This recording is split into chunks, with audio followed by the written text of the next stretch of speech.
Hi guys! Welcome back to my channel! Gusto niyo bang papormahin yan? Gusto niyo bang pailawin yung baba nyo? Baba ng motor nyo?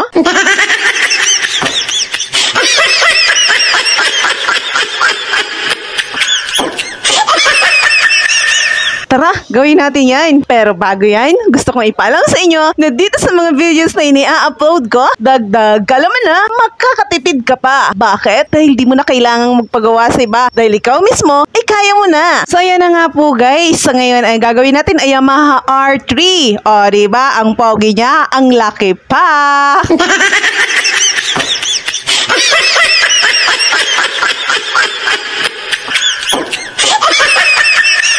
So yan na nga po guys, kung nakikita nyo po, dinudugtungan po ng wire ng mekaniko yung ating module. Okay, iba kasi tawag dyan guys, yung iba tinatawag na strip light din, yung iba module daw po. Ayan, so bali sa module guys, mamimili na lang ho kayo kung anong klase. Kung gusto nyo yung 3 ilaw lang, may 6 man, may 12, at saka may maraming klase pa guys. So mahala na kayo kung anong gusto nyong color, at saka kung anong klaseng design ang gusto nyo. So ayan po, nakikita nyo, pinupulputan ni mechanic ng tape yung wire na ginamit niya. Ayan po yun. Guys, hindi po pwedeng i-series natin agad-agad yung ating mga module o kaya ating mga ilaw kasi baka mamaya mahirapan si mekaniko po maglusot-lusot niyan sa mga singit-singit. Ano?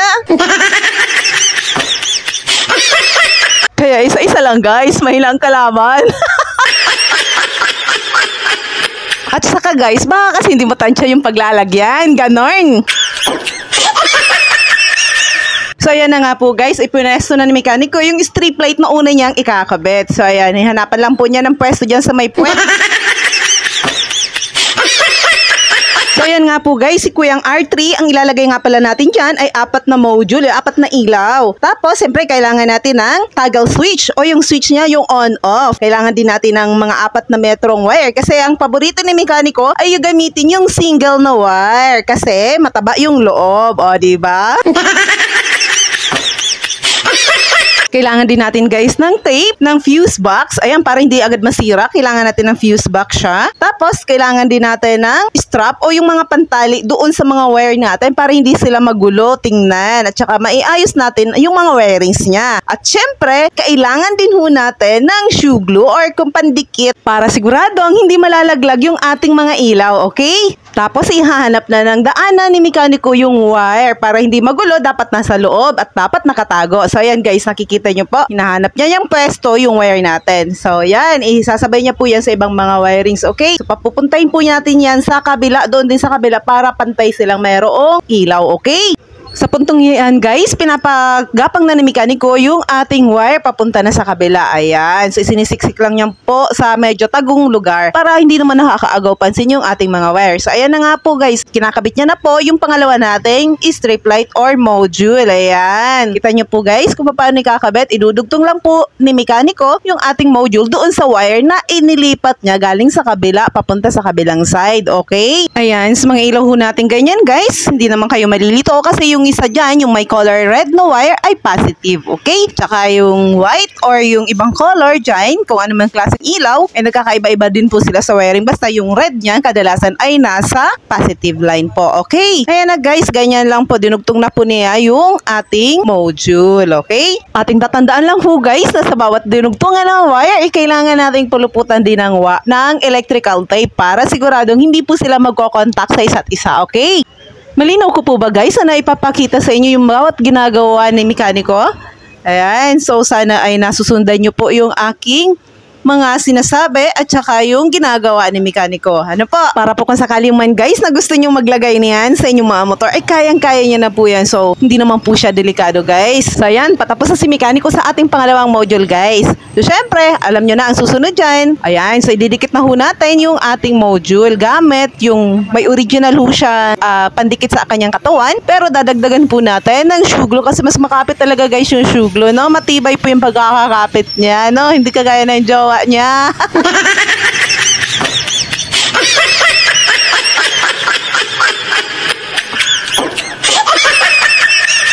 Sa puntong po yan guys, nilalagyan na ni mekaniko ng electrical tape yung kanyang wire na pagagapangin na naman ulit sa kanyang harapan. Ay, hindi pala sa harapan ng motor, okay? Iabang niya na po yan guys para doon sa ating pangatlong strip strip light or module, okay? Guys, mga una natin ginawa, guys, kailangan itago natin yung ating mga wire para hindi naman nakalantad at saka hindi naman kitang-kita, no? Kasi pagka maraming wire, guys, nakakaagaw, pansin din naman at saka parang madumi tingnan yung motor, no? Kahit gaano kagawa po ng motor, no, guys, kapag maraming wire, pumapangit din, no? So, ayan, nakakuha na si mekaniko ng daanan ng ating wire. So, ayan, ilalagay niya po yan, guys, dyan sa may ilalim para maidikit natin yung ating strip light doon sa bakal na malapit sa makina. Diba kasi, guys, kapag mayroong ilaw sa ilalim ng makina, lalo na sa gabi, di ba nakakaganda rin, nakakagwapo? O, di ba? Sa ngayon, guys, ay kinakabit na ni mekaniko yung ating pangatlong strip light. So, ayan po yan, guys. So, kabilaan, dudugtungan niya po ng wire kasi yung idudugtong niya ay para naman rin sa pang-apat nating module, okay? Ayan, sana po, guys, ay nakikita nyo ng malinaw. Ayan. Tapos, lalagyan din po ni mekaniko ng electrical tape yung mga pinagdugtungan po natin, no? Kasi hindi po pwedeng may magko-contact po kasi pwede po siyang mag-ground, okay? So, pwede rin masira yung ating LED, okay? Ganun po yan, guys. Kasi yan, pinulputan naman po ni mekaniko ng electrical tape yung ating wire para hindi sila maghiwalay na dalawa, no? Ayan po siya. Kasi yung isa dyan po ay positive line, yung isa naman po ay negative line, okay? Ayan, tapos pinupuluputan din niya yung sa kabilang side para maipasok niya po yan mamaya sa mga singit-singit papunta doon sa kabilang side natin para doon sa pang-apat nating module, okay, guys? Pero syempre, bago yan, guys, kailangan muna natin padikitin muna yung pangatlong module natin doon sa bakal po sa may malapit sa makina. Yun nga, sabi ko, diba, mas maganda pag malapit sa makina. Pero nasa ilalim siya. Hindi kita yung ilaw, pero yung liwanag ay kitang-kita lalo na po sa gabi, no?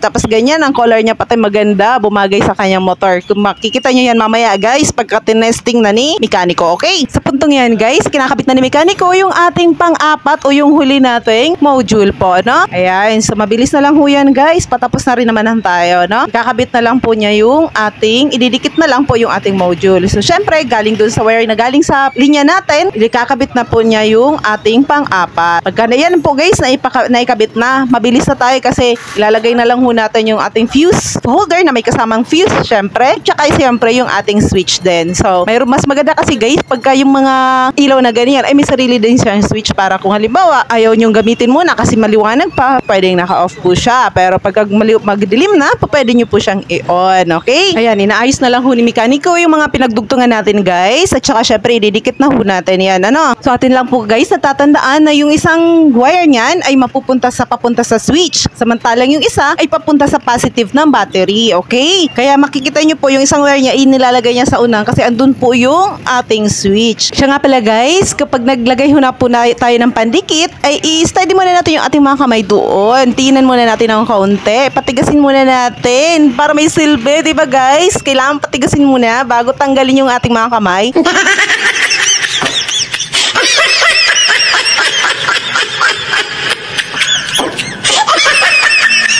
Para po siguradong makapit na po siya. Kasi baka mamaya medyo basa-basa pa, tinagal natin yung ating kamay, syempre hindi yung kakapit ng maayos, no? Pwedeng magalaw po siya sa pagkakaporma po natin, okay? So ayan, guys, inilulusot na naman ni mekaniko yung kanyang wire. Papunta na po yan doon sa ating switch na. Talaga tong si mekaniko, ang galing naman sa lusutan. Paghahalataan, nasanay na sanay, guys, no?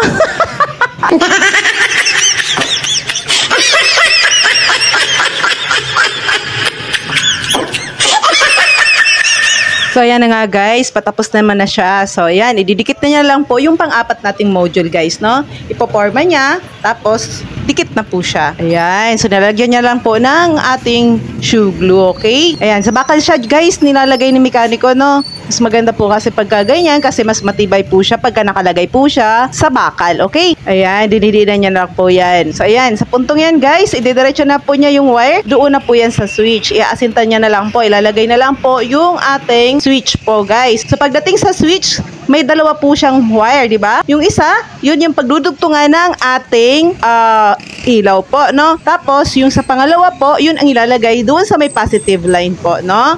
So, hindi ho kayo malilito. So, ayan po yan yung ating toggle switch, guys. Mas gusto po ni may-ari na yan po ang gagamitin natin kasi mas maliit lang po siya at hindi masyadong halata, okay? So, ayan. So, ang importante, mayroon po siyang magiging on-off po, no? So, dahil ang toggle switch na pinili ni may-ari ay medyo maliit po. So, ayan. Kaya, ganyan lang po, medyo pahirapan yung pagpasok sa butas guys kasi maliit yung butas.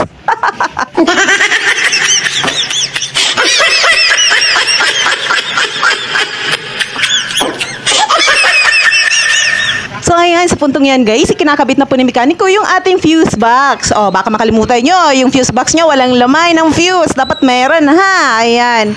So ayan na po guys, yung ating switch.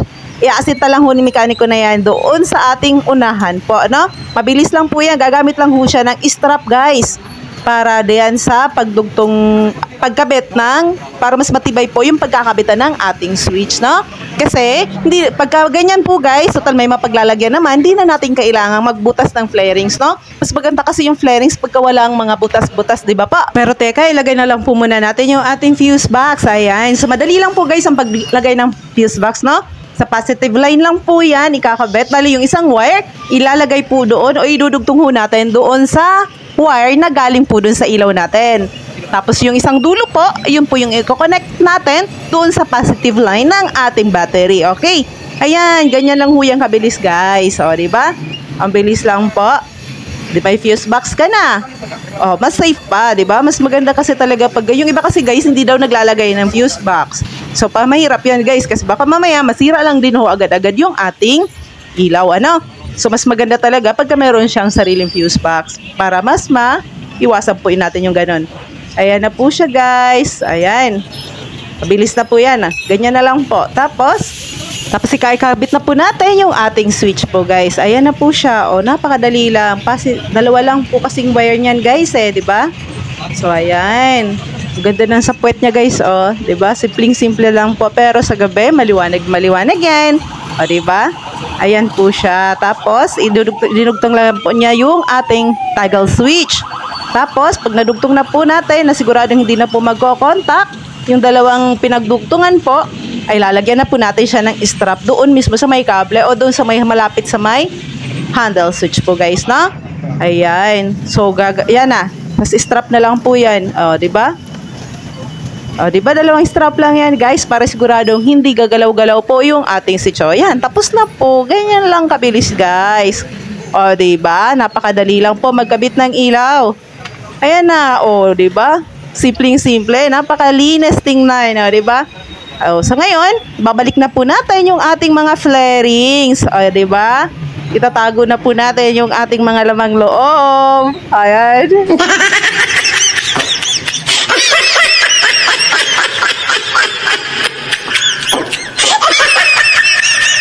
O, diba? Ang ganda ng motor ni Kuya. Ang gara, no? So, pag-angkas ka dyan, siguradong kapit na kapit ka sa likod ng driver, no? Ng rider, o, diba? O, tuwad na tuwad. O, diba, guys? Ang ganda. Ang pogi. So, ayan. Binabalik na lang po ni mekaniko yung mga tornilyong binaklas niya po yan. Diyan, okay? Tapos na tayo, guys. O, diba? Ang mga LED nga po pala, guys, ang kagaya ng kinabit natin dyan sa Yamaha R3 na yan, ay hindi lang po pwede, hindi lang sa likuran, hindi lang sa gitna, pwede rin po na ilagay sa harapan, okay? Pero mas maganda po talaga sa ilalim, no? Para mas maliwanag po yung ilalim natin, lalo na po sa gabi nakakaagaw pansin, okay?